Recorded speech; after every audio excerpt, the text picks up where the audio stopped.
तब तक दोहराया जाता जब तक मैदान में प्रत्येक योद्धा मारा नहीं जाता।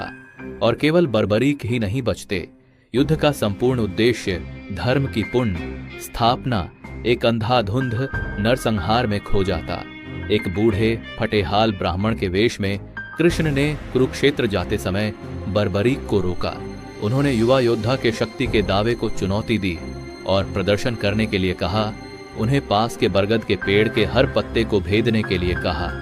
जैसे ही बर्बरीक तैयारी में अपनी आंखें बंद करते हैं, कृष्ण चालाकी से एक पत्ता तोड़कर अपने पैर के नीचे छिपा लेते हैं। जब बाण छोड़ा गया तो उसने पेड़ के हर पत्ते को छेदा और फिर ब्राह्मण के पैर के ठीक ऊपर तीव्रता से कांपते हुए मंडराने लगा। बर्बरीक ने बस कहा, हे ब्राह्मण, कृपया अपना पैर हटा लें। इसके नीचे एक आखिरी पत्ता है जिसे मेरे बाण को अपना कार्य पूरा करने के लिए भेदना होगा।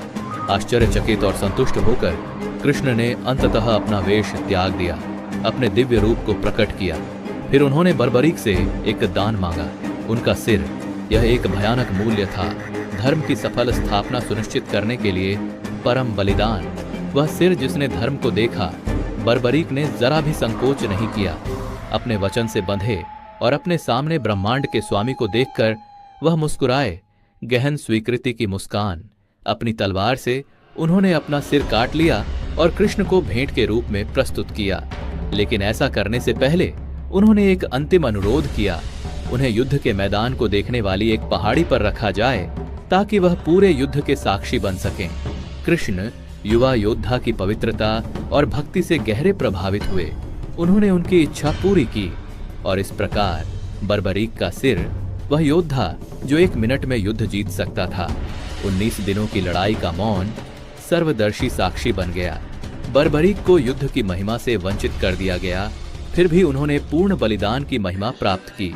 उनकी दिव्य शक्ति को स्वेच्छा से एक उच्च सत्य को बनाए रखने के लिए समर्पित कर दिया गया। आज बर्बरीक की पूजा खाटू श्याम जी के रूप में की जाती है। वह देवता जो हारे का सहारा बने। उनकी कहानी समय के साथ गूंजती है। एक प्रचंड गवाही है कि सच्चा शौर्य उन लड़ाइयों से नहीं मापा जाता जिन्हें आप जीतते हैं, बल्कि उस बलिदान की सीमा से मापा जाता है जो आप सार्वभौमिक धार्मिकता के लिए करते हैं। वह पूर्ण योद्धा हैं जिन्होंने न लड़कर यह सुनिश्चित किया कि महान युद्ध लड़ा जा सके। वह हमेशा के लिए एक अनुस्मारक के रूप में खड़े हैं कि सच्चे धर्म के मार्ग पर कभी कभी भक्ति के सबसे अकल्पनीय निस्वार्थ कार्य की आवश्यकता होती है।